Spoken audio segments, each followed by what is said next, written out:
Hello বন্ধুরা, কেমন আছো তোমরা? তোমরা সবাই খুব ভালো আছো আর আমিও মোটামুটি ভালো আছি।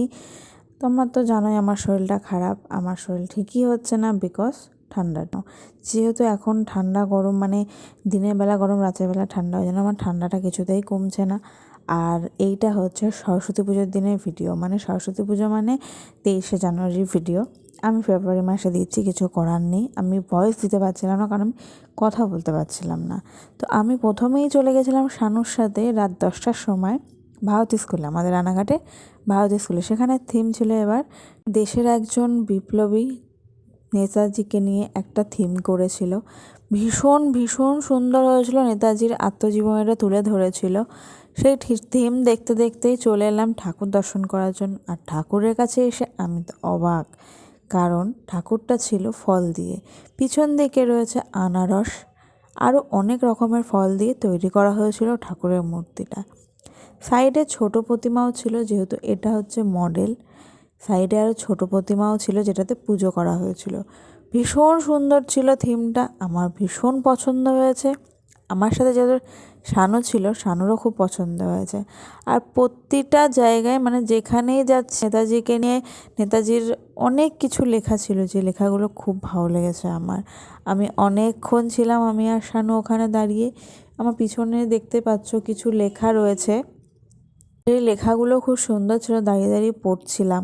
আর দেখো, এটা হচ্ছে ঠাকুরের আর একটা মডেল ছিল। এটা হচ্ছে আমরা সেই ধোদলের ছোবা বলি, সেই ধোদল দিয়ে এটাকে করা হয়েছে। ভীষণ সুন্দর লাগছিল। আর এটা কিন্তু স্কুলের স্টুডেন্টই বানিয়েছে, অন্য কোথাও কিন্তু, মানে অন্য কোথাও থেকে যে ভাড়া করে নিয়ে আসা তা কিন্তু নয়। আর এটা আর একটা মডেল, এটাও খুব সুন্দর ছিল। এটা বাঁশ দিয়ে আরও কী কী দিয়ে করেছে, মানে অনেক কিছু ছিল। আমার ঠিক এখন, মানে আমি বুঝতে পারিনি, পাটি ছিল, বাঁশ ছিল, কিন্তু আমার ভীষণ ভালো লেগেছে মডেলটা। এত সুন্দর লাগছে, মানে এত সুন্দর স্টুডেন্টদের কাজ, যে কি বলবো, ভাষায় প্রকাশ করতে পারবো না। তারপরে চলে এলাম ভারতী স্কুল থেকে একটু এগিয়ে, আমাদের বাজারের মধ্যে একটা পুজো হয়েছে। মানে ভেতরে ঢুকতে না ঢুকতেই দেখি এত সুন্দর আলপনা পুরো রাস্তাটা জুড়ে, দারুণ লাগলো। আর হ্যাঁ, আমি ঠাকুরের সামনে যেতে না যেতে আমি যে ভাব কি না কিউটে, মানে আমার এত ভালো লেগেছে ঠাকুরটাকে।